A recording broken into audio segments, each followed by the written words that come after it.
Well, with me here in the studio is Francis Katabalwa, a DP candidate vying for the Rubaga South constituency. Thanks for joining me. Thank you, too.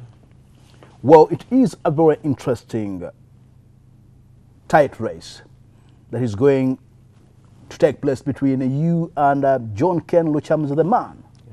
Yeah. So, would you please factor us into that picture, how Omulongo Kato Lubwama came to lose the mantle to you?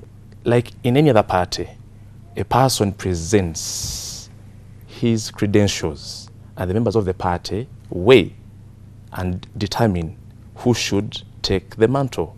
Now, what really happened is that I did express my interest sometime at the beginning of this year. And my good friend decided to keep away.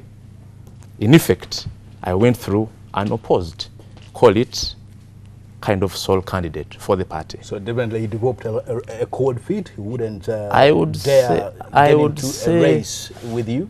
Most likely, that is what I believe.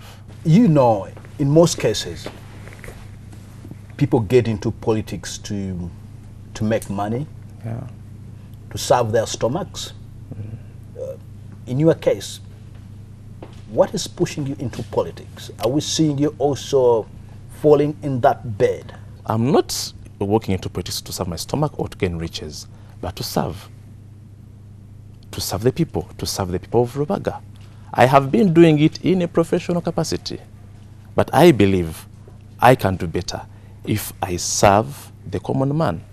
But we have seen many of your colleagues, the land fellows, the way you normally like calling yourself land fellow in the legal fraternity.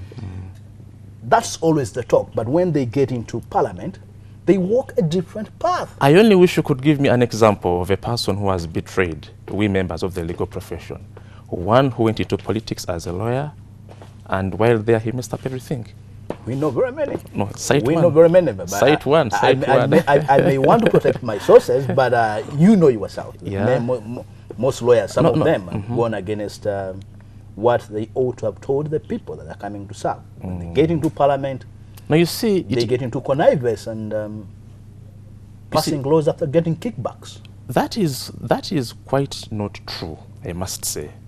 You see, we must appreciate any facts prevailing at any one situation. You could say there are those who have gotten kickbacks.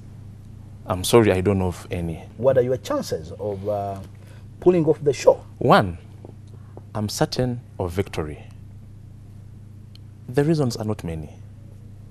One, it is now about 25 years that the Honorable Ken Lukyamuzi took that parliamentary seat in 1996. Actually, he had no competitor then. That seat had been in the hands of the DP, and the then Honorable Rubaga was the area MP through CA. Now, there came a time when the DP boycotted then, and Honorable Ken Lukyamuzi got the seat. Over the years, remember one time he was expelled from Parliament, and he actually campaigned for his daughter, and the daughter made it through. So where was DP? This time around, going into a sleeping mode that you had failed to get to reclaim your seat? You see, it takes character. There must be a person who has the support of the people. You see, we must appreciate things have changed. The people, the population, the majority of the population are below 45 years. And that is a big, the majority of the voters are in that age bracket, below 45. Now, I happen to be in that age bracket, and therefore I easily identify myself with the youth. So that's one. You think that being within the age bracket of the youth, it is a factor. It is an added advantage. It is a factor that counts. It is a factor that counts. Additionally, elsewhere, people are saying people who have been in parliament for many years should find something else to do.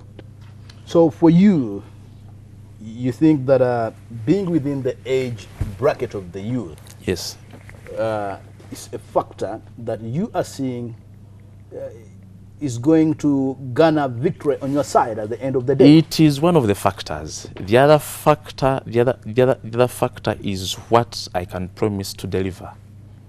What is it? I hope that you're not going to promise heaven and earth at the end of the day. I cannot promise heaven and earth. Because we have seen politicians who say that I'm going to construct for you road, hospitals, and at the end of the day, that is not the not within their mandate. That is not a mandate of a member of parliament. A member of parliament represents his constituency, airs their views to parliament. Secondly, a good member of parliament must be able to lobby for help, for support, for the benefit.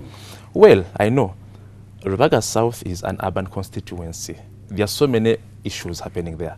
The first basic issue I'm going to begin with, there are so many legal issues, problems, land wrangles, so many developments happening in that area. And the majority of people there are actually tenants. Just give us 2 or 3 other promises that you intend to make, and the last word should be what you have borders. I will attend to their legal issues, to the health conditions of the people in Rubaga are poor because of the fact that quite a big chunk of land is in a wetland. There's quite a lot of unemployment, and that explains why there are so many motor vehicle garages in that area. There are so many youths working in there, but they are not certain of where their future is. Oh, well, okay, thanks, Mr. Francis Katabalwa, and we wish you the best in your campaign trails to garner victory on your side. Thank you so much. Thank you so much.